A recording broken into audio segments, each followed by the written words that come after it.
নমস্কার বন্ধুরা, আজ আমি নিয়ে এসেছি খাঁটি বাঙালিদের ঘরোয়া এবং খুব প্রিয় একটি রান্না, কচুর শাক ইলিশ মাছের মাথা দিয়ে। যদিও এখন বাজার থেকে কাটা এবং ছাড়ানো কচুর শাক পাওয়া যায়, তবু আপনাদের আমি কাটাটা একটু দেখিয়ে দিচ্ছি। এবং যদি আমার মতন গ্লাভস পরে না থাকেন, তাহলে অতি অবশ্যই হাতে একটু সর্ষের তেল মাখিয়ে নিয়েই কচুর শাক কাটবেন। কাটা হয়ে গেলে এটাকে খুব ভালোভাবে ধোবেন, যেহেতু এটা মাটিতে হয় সেই জন্য কাদা বালি মাটি খুব লেগে থাকবে, কাজেই খুব যত্ন সহকারে এটাকে ধোবেন। এটা কড়াইতে 2 কাপ মতন জল দিন এবং সেটা ফুটে উঠলে কচুর শাকগুলোকে সেদ্ধ করতে দিন, কিন্তু বেশি জল দেবেন না, কচুর শাকের নিজস্ব জলও প্রচুর থাকবে, সেই জন্য জল কম দিয়েই বসাবেন। কচু শাকগুলোকে নুন এবং হলুদ দিয়ে ভালোভাবে সেদ্ধ করে নিন। আর এই সেদ্ধ করার মাঝে ইলিশ মাছগুলোকে ম্যারিনেট করে নিন। এবার ইলিশ মাছের মাথাগুলোকে নুন এবং হলুদ মাখিয়ে প্রায় 3-4 মিনিট রেখে দেবার পর একটু সর্ষের তেল মাখিয়ে দিন। সর্ষের তেলটাও ভালো করে দুপিঠে মাখিয়ে নেবেন, তাহলে ভাজার সময় এটা ছিটকে গায়ে আসবে না।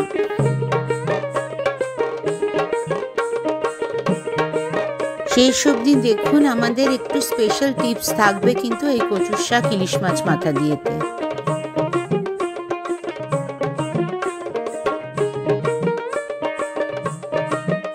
কচুর শাক ভালো মতন সেদ্ধ হয়ে গেলে এর জলগুলোকে ভালো করে চিপে চিপে ফেলে দিন, যতটা সম্ভব কম জল রাখবেন।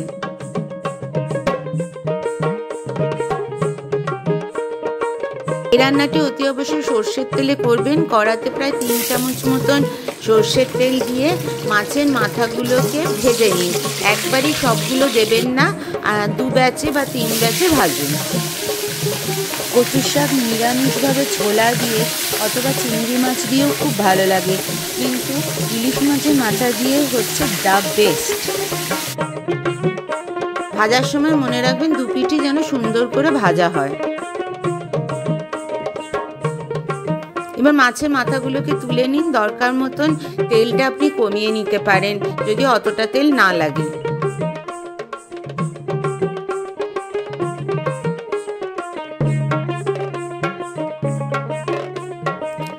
এবার এতে ফোড়নে দিন শুকনো লঙ্কা, 5 ফোড়ন এবং তেজপাতা।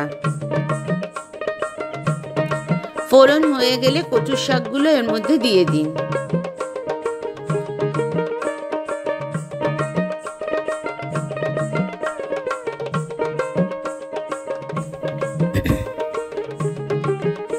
কয়েক মিনিট হাই ফ্লেমে এটাকে ভালো করে ভেজে নিন এবং সব সময় নাড়তে থাকবেন যাতে নিচে লেগে না যায়। দিয়ে দিন 2টি কাঁচা লঙ্কা।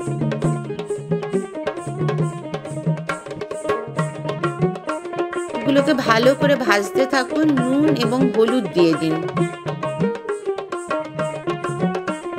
ঝাল আপনার মনের মতন দেবেন।